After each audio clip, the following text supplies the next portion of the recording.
Well, hi, my name is Kamai. Welcome back to my channel, AKamaiChats. We are so happy that you're here today with us. Today, we're going to be talking about the top small business ideas for women.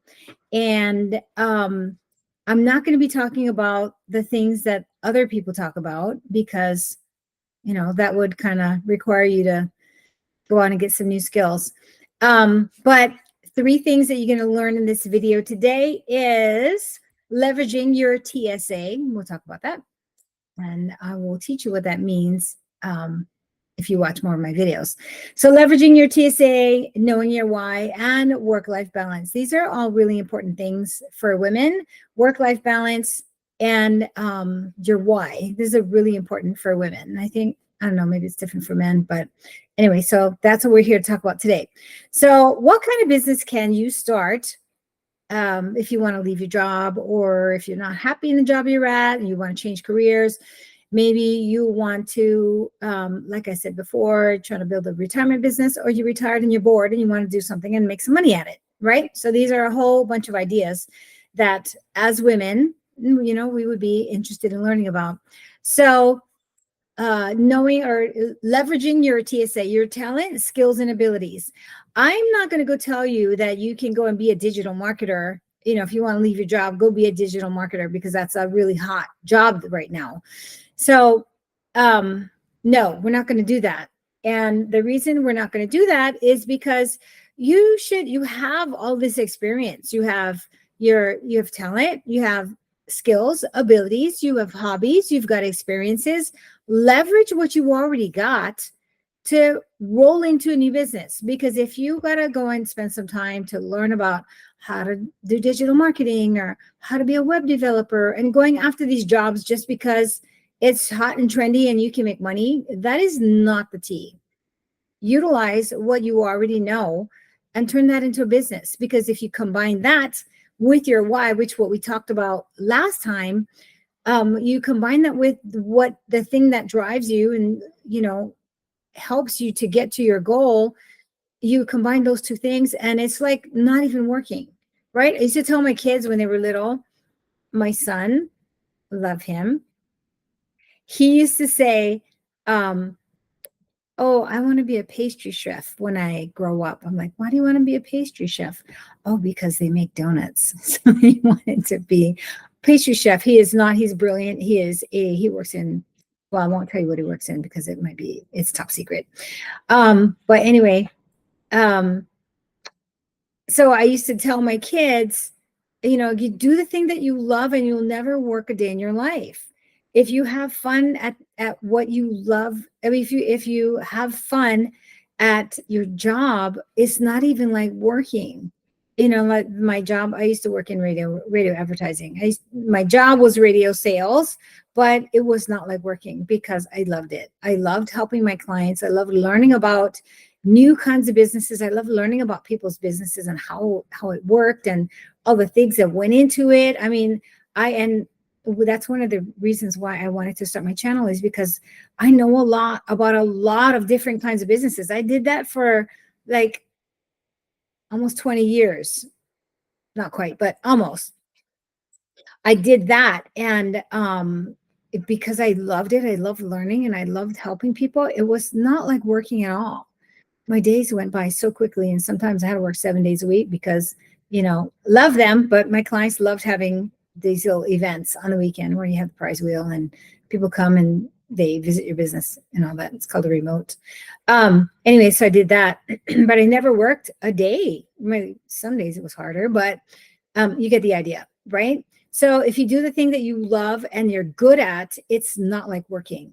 So when you want to start a business, I'm speaking to the ladies, the women out there, do the thing that you already have the skill and desire at, and it's like not even working. So when in my research for, excuse me, I got something in my throat. In doing my research for this topic, I went onto YouTube and I looked for, top businesses for women, and I watched some videos, and they're all suggesting that you do things that are trendy that can make a lot of money. But you know what happens with trends? They come and they go. And you don't want your business to die when a trend dies, right? You do the thing that you love doing and you're good at, so that you can have an evergreen business. That's the idea. So I wanted to do something fun, and I Googled some ideas. What are the top small business ideas for women? And if I look at that, now Google has an AI overview, and it'll pull up some results. Virtual assistant. You could do that. I mean, if it's something in your wheelhouse, like you are a bookkeeper, and it could be like you could do bookkeeping and keep their paperwork and whatever. Event management. Plan and manage events of any size, such as weddings. Now, if you don't do that, or if you've never done it, why you want to do that? You're going to go and make a bunch of mistakes and you're going to ruin their special day. So no. Freelance writing. That's something, if that's something that you already do, then that's a great idea. But if you don't do it, graphic design, what a great idea. I can make a lot of money on graphic design, but if your superpower is building spreadsheets, why would you want to do graphic design? That just doesn't make any sense. Photography, now that really does take some skill and some experience, and you turn your passion into a hobby. I mean, you turn your passion into a business, and we talked about that before. So if you're a great photographer, you can do that. Affiliate marketing, it doesn't take much to learn about that. It's a really good side business. And but you have to have a platform, you have to have an audience, you got to build your audience first in order to sell them your things. Interior design, now, unless you do that, and you have an eye for it, why would you want to be an interior designer? In theory, it sounds great. I'm going to shop with other people's money, but you have to have, I don't know anything about interior design, so I can't give you any advice, but it just seems to me that if you want to do that, you have to know about colors, schemes, trends, balance, things like that you got to go and learn. So, and blogging, if you like to write, blogging is a great business idea for women. And then the other thing I wanted to search for was top small business ideas for retired women. Okay, I'll do that. And so what do women in their what do women in retirement want to do, like to do? You have all the time, you've done a lot of cooking in your life, and you have you can cook and bake on camera.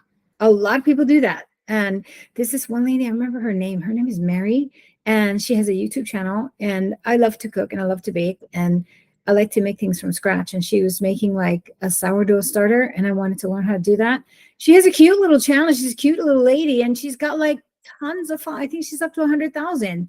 But as a retired woman, you could totally do that, and you could totally do your gardening. Oh, for sakes, I didn't silence my phone. So if you love gardening, just take your camera with you, take your phone with you, and record yourself gardening. That's another thing that women, we do a lot of extra stuff, right? We don't just go to work and raise the babies and cook and clean, but we do gardening and we have hobbies. And women are very complex people, and we do a lot of things. So my thing is, what is the top business for women? It's just doing the things that you normally do and record yourself doing them. Okay, how's that? Because we do a lot of things. And so we'll go into knowing your why, right? And I talked about the three things, right? Leveraging your TSA, your talent, skills, and abilities. And the next one is knowing your why. But, so that's my message to you is take your phone with you, take your camera with you, and just record yourself doing the things that you normally do. If you like graphic design, or you like playing on Canva, record yourself doing things on Canva and then publish that as a video. If you like gardening, record yourself doing the gardening, like how to repot a plant. or how to amend your soil, or good plants to plant if you live in Las Vegas or in California or in North Dakota or whatever, right? Record yourself doing all the things that you have experience at and upload them, and then boom, you've got a YouTube channel. Okay. And then also, it's important to know your why again, because that's what also drives you to make more videos and to build your business and to do all the marketing, because you've got to promote your business, you've got to build your audience, and all those things are hard work. But you can do that as long as you keep your eye on what it is that you love and why it is you want to do it. And then making sure that you have a work-life balance. So if you record yourself doing things that you are normally doing, then it's not taking any time away from your family. Like, how's this for a crazy idea? And I just thought of it. What if you record yourself vacuuming, right? Vacuuming and cleaning. Because my sister loves watching these guys that do, they clean yards. Okay. So they'll clean yards for like elderly people, or like this, their yards are all overgrown with grass and weeds, and they do the weed with the edger, and they have a weed whacker and whatever. And it's like ASMR. I don't even know if ASMR is the thing anymore, but people like to watch like videos that don't engage their brain because it's just very relaxing. So these guys decided to film themselves, and a ton of people do it now. They record themselves cleaning people's yards, and they do it for, like I said, elderly people, or disabled people who can't do it. And then the city comes and gives them a citation because their grass is all overgrown. They record themselves doing the work, and it's all charity work because they're A, want to help people, B, they're creating content for their channel, and C, they get paid by their channel or their Patreon, so they can go ahead and do that. But what if you did that? What if you like I'm on Google Meet right now. Okay, so I'm going to use Google Meet until I find a different platform, because like I said, I'm just jumping into the pool, and I'm making my videos, and I'll fix and adjust things as I go along. I'll get better recording equipment, and I just got a new microphone, which I'm super excited about. But film yourself doing stuff that you would normally be doing. And let's say you are a writer and you like to use AI, right? So record yourself putting a prompt into ChatGPT, and what it comes out with, and then you take that and then you put it on another document and you adjust it or whatever. Just, you never know what people are going to want to watch. Like, I'm super serious. So record yourself doing all your everyday stuff using your talent, skills, and abilities, and you can monetize that. You're right. So if you're a retired person and you may not be on the computer. Some, as the generations get older, more people are going to be on the computer now than ever before. But if you like to go on cruises, record your cruise, activities or whatever. If you like to go sing karaoke, go record yourself doing that. Record yourself doing your everyday stuff, and you don't have to go out and go after a trendy kind of business and spend time and money and effort learning a new skill when you already possess so many wonderful abilities that you can just leverage that into a business. Why not? Because YouTube is one of, like, it has been for a long time, one of the fastest growing platforms for and making people like build multiple six-figure incomes on YouTube. And you can do that just by doing your everyday stuff, right? Like folding laundry. I bet you, I'm not going to do it right now, but I bet you I could go onto YouTube and find people who record themselves folding laundry. Yeah. Washing dishes, who knows? Who cares, right? Anyways, so those are my ideas. We talk about work-life balance, and we talked about, what kinds of business that you could do. And we also talked about leveraging your TSAs. your talent, skills, and abilities. So take that and run with it, guys. I would love to hear about the business ideas that you have. And if you have any questions about, how to do it, please leave me a comment.